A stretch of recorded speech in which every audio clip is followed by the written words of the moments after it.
Well, we're just 2 weeks away from signing day and plenty to get to on the recruiting roundup. I'm Jordan Ham, bringing in my good friend Jason Jewell.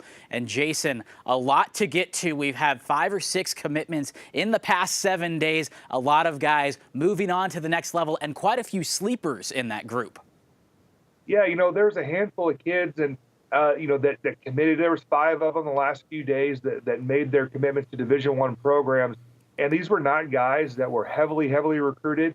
But they're guys I think are just fantastic players. But it just goes to show you that you don't have to have 20 or 30 scholarship offers and to be a Division I guy. Most kids end up only having 1 or 2 offers. The guy I want to start off with is Zeke Robbins, a very underrated defensive back over at Chandler High School. I thought this guy had mid-major talent, and that's what he did. He committed to Air Force. He took a visit, over the weekend, and he pledged while he was on his visit. I really like him a lot. Then staying in that Chandler area, another very good prospect I think has huge upside is Tate Speaker, big tight end from Perry High School, 6'5", 220 pounds, and he just has a frame to get really big. He's above a 4.0 GPA. The guy I really like. He's going to go on his LDS mission and come back and play at Northern Arizona. So I think a good get for the Lumberjacks. And then one of the bigger sleeper defensive linemen over at Sora High School, Michael Maafu, only had 1 scholarship offer, surprisingly. It comes from Idaho. He went up on a visit, and he made his commitment there. And then on Monday night, Gerald Wilbon, a very long, intriguing corner, over at Red Mountain High School. He makes his commitment to Southern Utah. The last guy I want to touch base on is Derek Bush, another long corner down at South Point High School in Tucson. He's the only guy on this list that actually had multiple scholarship offers. He also had He had offers from Weber State, Northern Arizona, and Coastal Carolina. He made his commitment to Coastal Carolina on Sunday night. It's a program that is jumping up from FCS to FBS and going to be in the Sun Belt Conference, so he's going to play FBS football. Xavier Robinson Delgado over at Deer Valley has seen quite a few offers come his way from Pac-12 schools. Just visited Oregon State this past weekend, but he picks up an SEC offer. Yeah, Jordan, he's the guy that we saw jump up on the rise there real quick.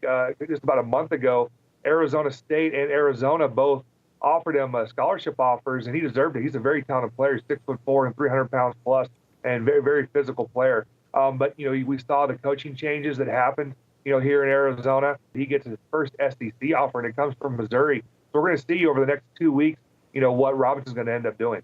The Memphis Tigers using their recruiting ties in Arizona to offer multiple Chandler Wolves. Mike Norvell and Kenny Dillingham doing a nice job in the Valley. Gosh, I'm just going to rattle off those names because, they're smart going over to Chandler, one of the premier programs, not just in the state, but in the entire country. They offered Josh Pena, an offensive lineman, who they considered compared to Dustin Woodard, who's having great success over at Memphis. To Carlos Brooks, a very talented running back, was offered by Memphis. Also has an offer from Oregon State. Tate Romney, we saw him. He's a big linebacker. He added his first 2 scholarship offers, Memphis and from BYU. Just a sophomore linebacker. Another sophomore, Nehemiah Magele, big offensive lineman there. They do a great job at Chandler High School up front. Coach Chick does a fantastic job. So Magele gets his first offer coming from Memphis. And then another guy that's been pretty popular over the last few weeks, Braden Librock, a junior tight end, got an offer from Arizona State last week, adds now his 3rd offer coming from Memphis. And wrapping things up, a couple of underclassmen getting their first offer, 2 really good playmakers in the state. Yeah, so Connor Stoley, linebacker, Saguaro High School. Name should sound familiar. His brother Kyle plays at Arizona State. The Sun Devils are the first scholarship offer for him. And then Braden Rome, another kid over at Perry High School, offensive tackle, a guy that I really like, 6'5" and now 250 pounds, where he was about 230 pounds during the season. And if you've seen him, he's a big kid, big frame. His dad played offensive tackle at UCLA, but he gets his first scholarship offer that comes from Central Florida, who we saw offered, and quarterback Brock Purdy a couple weeks ago. Again, 2 weeks away from signing day. Things are only going to be getting crazier. Make sure to stay to the recruiting roundup on Sports 360 AZ.